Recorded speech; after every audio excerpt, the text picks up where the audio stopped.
నమస్కారం. వీడియోస్ చాలా ఇవ్వాలి ఎలా అన్నప్పుడు ఒక పని చేద్దాం. 2022-23 ఆ మూమెంట్లో అన్ని 2 నిమిషాలు 3 నిమిషాలు వీడియోలు ఇచ్చేవాడిని.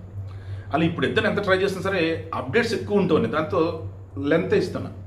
ఇప్పుడు ఎలా కాదు, సింపుల్గా ఇద్దాం అనిపించింది.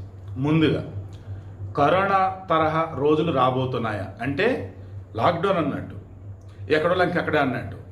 ఒకవేళ ఎక్కడో అక్కడ కాదు అంటే ఎక్కడో అక్కడ కాదంటే దాని అర్థం ఏంటి?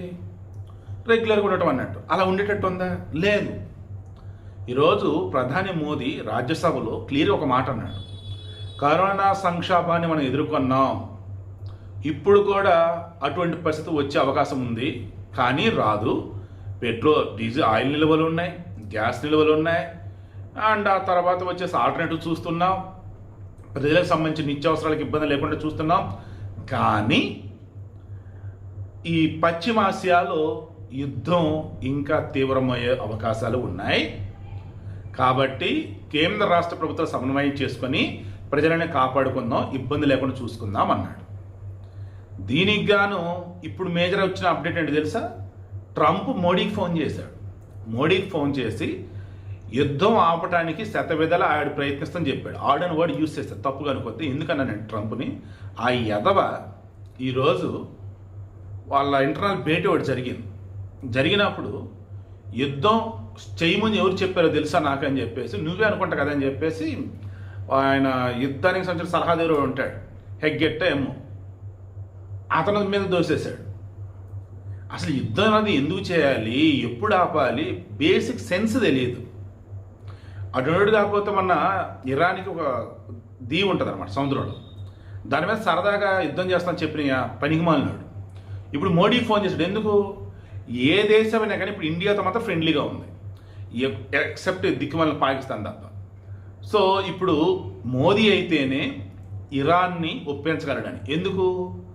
వాళ్ళు ఒప్పుకోవట్లా, పోరాపో అంటున్నారు. అమెరికాని ఎందుకు? మాకు జరిగిన నష్టం ఏదైతే మొత్తం భర్తీ చేయి, అప్పుడు చూద్దాం అంటున్నారు. ఇజ్రాయెల్ వాళ్ళ అసలు యుద్ధం సడన్గా ఆపేది ఏంటని చెప్పేసి అమెరికా అన్నాడు. అమెరికా పరిస్థితి అసలు బాగాలేదు. సో ఇటువంటిప్పుడు యుద్ధం ఆపకి ఏం చేయాలి అని చెప్పేసి అతను, ఇరాన్ మాత్రం వెనక తగ్గేది లేదని వాళ్ళు, ఇజ్రాయెల్ మాత్రం అకస్మాత్ యుద్ధం ఆపేది ఏంటని వాళ్ళు. ఇక ఇటువంటి మూమెంట్లో బాబు అని మన భారతం బతులాడుతున్నాడు. ఎందుకు? ఇరాన్ మన క్లోజే, ఇజ్రాయెల్ క్లోజే. ట్రంప్ బతులాడినా కానీ మోడీ ఏం చేయగలుగుతాడు? 2 పిచ్చుకొకల మధ్యలోకి వెళ్తాడు? వెళ్ళడు కదా. సో అందుకే మన వాళ్ళు ఏమన్నారంటే జాగ్రత్తగా ఉందాం. ఆల్రెడీ ఆ గతంలో 27 దేశాలకి మన వాళ్ళు ఆయిల్ కొనేవాళ్ళు, ఇప్పుడు 41 దేశాల నుంచి కొంటున్నారు. 41 దేశాల నుంచి కొన్ని లక్షల టన్నుల రిజర్వ్స్ అనేవి ఆల్రెడీ ఉన్నాయి, ఆయిల్ కానీ గ్యాస్ కానీ.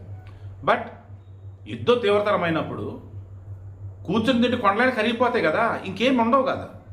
సో అందుకని దయచేసి జాగ్రత్త, ప్యానిక్ అవ్వకండి. డొమెస్టిక్ గ్యాస్ సంబంధించినటువంటి ఇబ్బంది లేదు, ఇళ్లలో పడేది. కమర్షియల్ దానికి కూడా పెంచున్నారు సిలిండర్లు. యుద్ధం ఆగితే సరే, ఒకవేళ యుద్ధం కనుక కంటిన్యూ అయితే అది ఇంకా ఎక్కువ రోజులు పెట్టింది. అప్పుడు ఎలా ఏంటనేది జాగ్రత్త చూసుకోండి అని చెప్పేసి అంటున్నారు. సో మీరు కూడా ఓ రకంగా ప్రిపేర్డ్గా ఉండండి. ఎందుకంటే నిత్యావసర వస్తువులు ఖరీదు అవ్వచ్చు, అండ్ రావాల్సినట్టు రానప్పుడు ఆటోమేటిక్ పనులు ఆగిపోతాయి ఎక్కడ. మళ్ళీ వలసల బాట పట్టి సొంత గ్రామాలకు వెళ్తారంటే there is a chance. But అందరూ రాదని నేను అనుకుంటూ ఉన్నా. బట్ మోడీ చెప్పేదాని ప్రకారం, ట్రంప్ మోడీకి ఫోన్ చేసి అడిగిన ప్రకారం ఇవన్నీ చూస్తుంటే నాకైతే మాత్రం ఎక్కడో కొంచెం తేడా కొడుతుంది. రానున్న రోజులలో యుద్ధం మరింత తీవ్రతరమయ్యేలాగా ఉంది కాబట్టి కొంచెం జాగ్రత్తగా అయితే ఉండక తప్పదు.